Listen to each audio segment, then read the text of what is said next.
Doctor V Sivadasan M P ഇപ്പോൾ രാജീവ് ചന്ദ്രശേഖരന്റെ post ഞാൻ വായിക്കാം. Facebook post. കോൺഗ്രസും ഇടതുപക്ഷവും നടത്തുന്ന വെറും നാടകവും അവസരവാദ രാഷ്ട്രീയവുമാണ്. കഴിഞ്ഞ ദിവസങ്ങളിൽ ജയിലിലും കോടതിക്കും പുറത്തുവെച്ച് നടത്തിയ അനാവശ്യ നാടകങ്ങളും പ്രതിഷേധങ്ങളും ഛത്തീസ്ഗഡിലെ കന്യാസ്ത്രീകൾ നേരിടുന്ന സാഹചര്യത്തെ കൂടുതൽ വഷളാക്കാനും സങ്കീർണമാക്കാനും മാത്രമാണ് ഉപകരിച്ചത്. അതിന്റെ അവസാന ഭാഗമാണ് പ്രത്യേകം ശ്രദ്ധിക്കേണ്ടത്. അന്വേഷണത്തിന് സുതാര്യത ഉറപ്പുവരുത്തുന്നതിനും എല്ലാവിധ സമ്മർദ്ദങ്ങളും ഒഴിവാക്കാനുമായി ഗൗരവമേറിയ ഇത്തരം വിഷയങ്ങൾ കൈകാര്യം ചെയ്യുന്ന പ്രത്യേക കോടതിയിലേക്ക് കേസ് മാറ്റി. എങ്ങനെയുണ്ട്?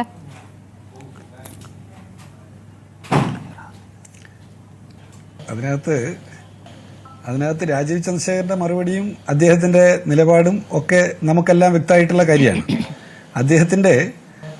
അദ്ദേഹത്തിന്റെ സമീപനങ്ങൾ കേരളത്തിലെ ജനങ്ങൾക്ക് മുമ്പിൽ അപഹാസ്യമായിക്കൊണ്ടിരിക്കുന്നു എന്നുള്ളത് മാത്രമാണ് ആ കാര്യത്തിൽ പറയാനുള്ളത്. ഇവിടെ ചൂണ്ടിക്കാണിക്കാനുള്ളത് VHPയും ബജ്രംഗ് ദളും ഉൾപ്പെടെയുള്ള സംഘടനകൾ നടത്തിക്കൊണ്ടിരിക്കുന്ന പ്രവർത്തനത്തെ ന്യായീകരിക്കുന്നതിന് വേണ്ടി ചിലർ നടത്തിക്കൊണ്ടിരിക്കുന്ന ശ്രമങ്ങളാണ്.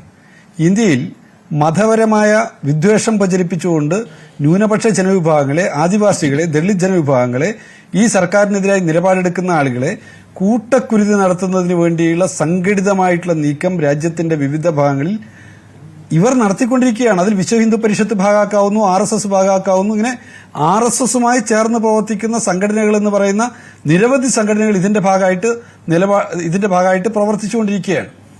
ഈ കൂട്ടത്തിൽ ഹിന്ദു മതവിശ്വാസികളായിട്ടുള്ള ആളുകളും കൊല ചെയ്യപ്പെടുന്നുണ്ട്.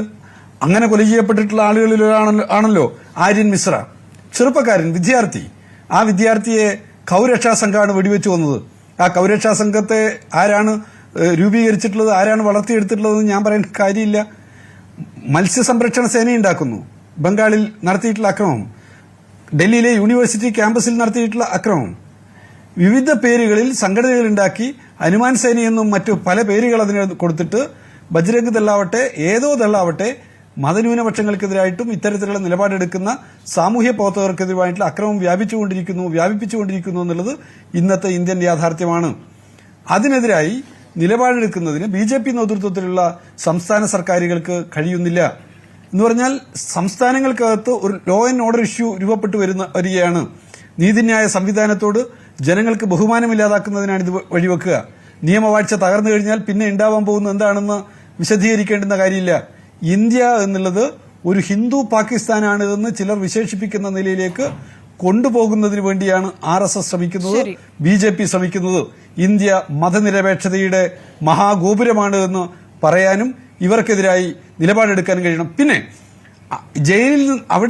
ജയിലിന്റെ പുറത്തും കോടതിക്ക് പുറത്തും മുദ്രാവാക്യം വിളിച്ചിട്ടുള്ള ബജ്രംഗ് ദളിന്റെ ആളുകൾ എന്താണ് പറഞ്ഞിട്ടുള്ളത്?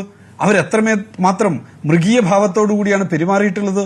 വിശ്വ ഹിന്ദു പരിഷത്തിന്റെയും ബജ്രംഗ് ദളിന്റെയും RSSനൊപ്പം നിൽക്കുന്ന സംഘടനകളുടെയുമെല്ലാം ഒരു പൊതുമുഖമാണ് ബജ്രംഗ് ദളിന്റെ സ്ത്രീകൾ ഉൾപ്പെടെയുള്ള പ്രവർത്തകന്മാർ അവിടെ പ്രകടിപ്പിച്ചിട്ടുള്ളത്.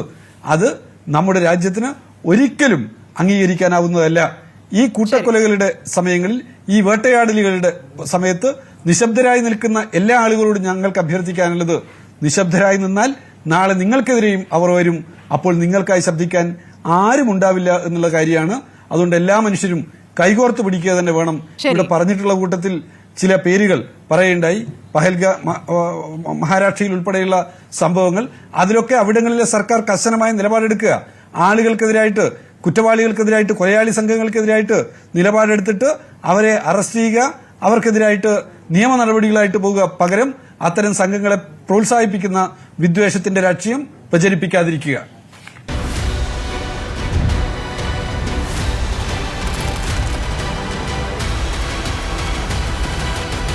ഡിബേറ്റ് വിത്ത് സ്മൃതി പരുത്തിക്കാട്.